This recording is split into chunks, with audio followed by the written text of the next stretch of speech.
तो हम बात कर रहे थे शुक्र और चंद्रमा की युति के बारे में। शुक्र और चंद्रमा की युति जब आपके चार्ट में विभिन्न भाव में हो तो इसके क्या क्या रिजल्ट सामने आ सकते हैं, इस वीडियो में जानेंगे। अगर छठे भाव में आपकी कुंडली में शुक्र और चंद्रमा स्थित हो तो इसके कैसे रिजल्ट आपके सामने आएंगे। देखिए, जो छठा भाव है वो काफ़ी इम्पोर्टेंट भाव है, क्योंकि हमारा डेली का रूटीन है, उसमें हम जहाँ काम करते हैं वो स्थान है। आपका स्वास्थ्य संबंधी जो दिक्कतें हैं वो हैं, और आपका पैसे से संबंधित भाव भी है, क्योंकि वहाँ से आप कर्जा लेते हैं, उधार लेते हैं, ये सब। अब जब भी चंद्रमा यहाँ आएगा शुक्र के साथ, तो चंद्रमा आपकी भावनात्मक स्थिति को दर्शाता है, आपके मूड को दर्शाता है, और जबकि शुक्र भोग विलास को, या हम बोल सकते हैं आनंद को दर्शाता है, सुंदरता को दर्शाता है।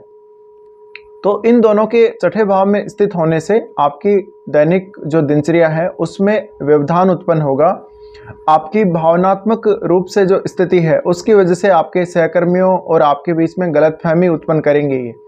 अब यहाँ अगर शुक्र मजबूत स्थिति में नहीं है तो निश्चित रूप से आपको धन का नुकसान हो सकता है, आपको आपके वर्क प्लेस पे स्त्रियों से नुकसान का सामना करना पड़ सकता है, और अगर पुरुष के चार्ट में ये स्थिति है तो शुक्र उनके लिए उनकी वाइफ को दिखाते हैं। तो इस केस में आपके जीवन साथी के साथ भावनात्मक संबंधों को आप बहुत ज़्यादा कमज़ोर होते हुए देख सकते हो। शुक्र और चंद्रमा का यहाँ पर होना कुछ हद तक आपको अच्छे रिजल्ट भी प्रोवाइड करेगा, क्योंकि इन दोनों की दृष्टि पड़ती है आपके 12वें भाव पे। 12वें भाव पे जब भी इनकी दृष्टि पड़ेगी तो आपको क्रिएटिविटी में काफ़ी मदद करेंगे ये। बट जातक को बार बार अपने काम की वजह से, या अपने धन की वजह से, या उसको अपने रूटीन की वजह से भावनात्मक रूप से प्रेशर महसूस होता है, भय उत्पन्न होता है उसके मन में, और वो किसी भी काम को अच्छे से नहीं कर पाता। मानसिक रूप से काफ़ी परेशान रहता है जातक, काफ़ी टेंशन में रहता है। अब शुक्र है वो आपकी लाइफ में लग्जरी को दिखाता है, आपके आनंद को, भोग विलास, इन सब को दिखाता है। जब भी चंद्रमा इनके साथ छठे भाव में आएगा तो ऐसा जातक इन सब को लेकर बहुत ज़्यादा चिंता में डूबा रहेगा, और वो कभी भी सेटिस्फाई नहीं होगा। तो जातक अपने भौतिक जीवन में, या उसके जो भी उसका जीवन स्तर है, जिस भी प्रकार का जीवन स्तर है, उससे वो कभी भी सेटिस्फाई नज़र नहीं आएगा। उसको कुछ एक्स्ट्रा चाहिए, उसको रिलेशनशिप वाइज भी कुछ एक्स्ट्रा की डिमांड हो सकती है। अब आपका चंद्रमा और शुक्र आपके चार्ट में कौन कौन से भावों के स्वामी हैं, उन भावों को आप जरूर चेक कर लीजिए।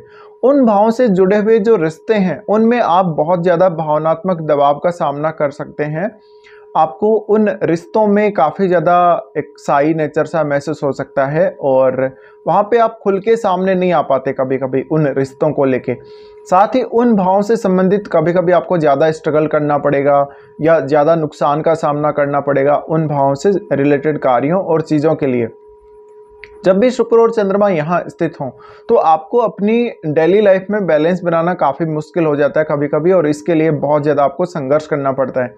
आपके कलीग्स के साथ आपके रिलेशन, आपका काम करने की स्थिति परिस्थिति, और आप अपना जो काम कर रहे हो, अपना जॉब कर रहे हो, तो आप वास्तव में कैसा फील करते हो, इसके ऊपर इन दोनों का बहुत गहरा प्रभाव पड़ेगा।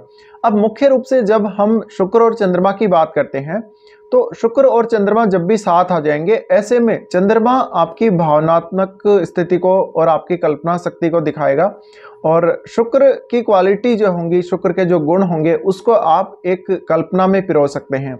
आप उसको अपने भावनात्मक रूप से परख सकते हैं, या उसको भावनात्मक रूप से आत्मसात करके उसको यूज कर सकते हैं।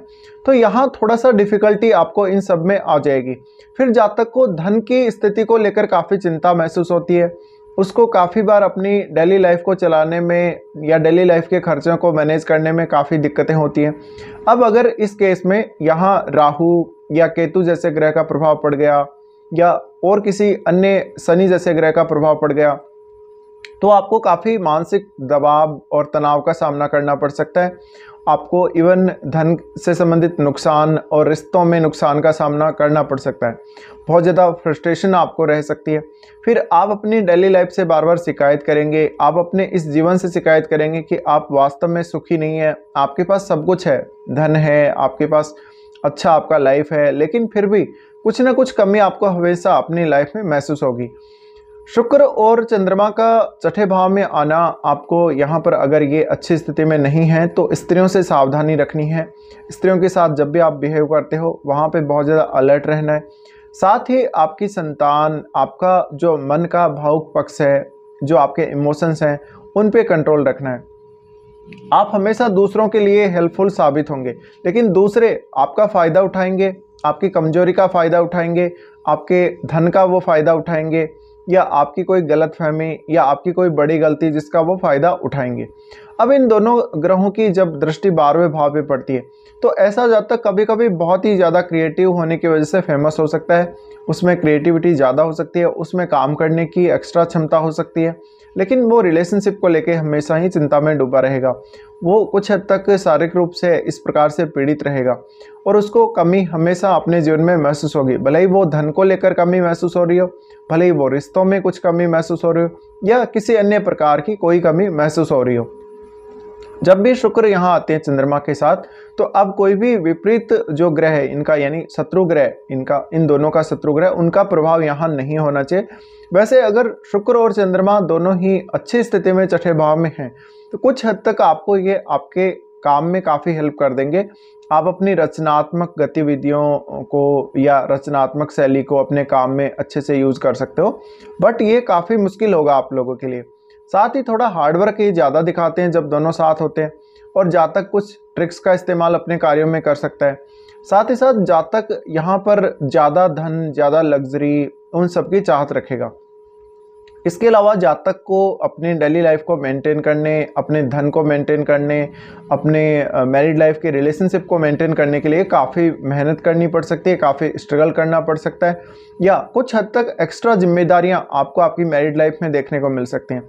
अगर स्त्रियों के चार्ट में ऐसी स्थिति बनती हो तो ऐसी स्त्रियां बहुत ज़्यादा खर्चे करने वाली होंगी। ऐसी स्त्रियां अपनी डेली लाइफ में पैसे का बहुत ज़्यादा यूज़ करेंगी, लग्जरी का बहुत ज़्यादा यूज़ करेंगी, ब्रांडेड चीज़ों का बहुत ज़्यादा यूज़ करेंगी, और वो सडनली कोई भी चीज़ परचेज कर लेंगी बिना किसी नियोजित प्लान के, बिना किसी प्लानिंग के। तो इससे आपको स्त्रियों के केस में जब हम देखें तो फाइनेंस से जुड़ी हुई दिक्कतों का सामना करना पड़ सकता है, या फिर ऐसा हो सकता है कि आप जितना सैलरी प्राप्त कर रहे हैं, जितना आप काम कर रहे हैं, उससे आप सेटिस्फाई नहीं है, आपको कुछ ज़्यादा चाहत रहती है धन और लग्जरी की, और प्रॉपर्टी वगैरह में ऐसे जातकों को काफ़ी ज़्यादा लॉस का सामना कभी कभी करना पड़ सकता है। अब शुक्र जब भी चंद्रमा के साथ आएंगे तो आपको इस प्रकार का कोई भी बिजनेस करते समय काफ़ी सतर्क रहना चाहिए जो शुक्र से संबंधित है। शुक्र से संबंधित बिजनेस जब भी आप कर रहे हैं तो आपकी डिसीजन, आपकी प्लानिंग्स काफ़ी प्रॉपर होनी चाहिए। साथ ही आप अपने बिजनेस में या अपने किसी भी अन्य कार्य में स्त्रियों का कितना इन्वॉल्वमेंट रखना चाहते हैं वो आपको बहुत ही सोच समझ कर डिसाइड करना पड़ेगा। यहाँ पर शुक्र और चंद्रमा का होना जातक को धन के लिए, वित्त के लिए काफ़ी ज़्यादा चिंतित रखेगा। ऐसा जातक अक्सर कभी कभी बहुत ज़्यादा लोन ले लेगा और वो काफ़ी स्ट्रेस में आ जाएगा। ये कुछ परिणाम हैं जो आपको देखने को मिल सकते हैं आपका शुक्र और चंद्रमा की युति जब भी आपके छठे भाव में बने। फिलहाल वीडियो में इतना ही।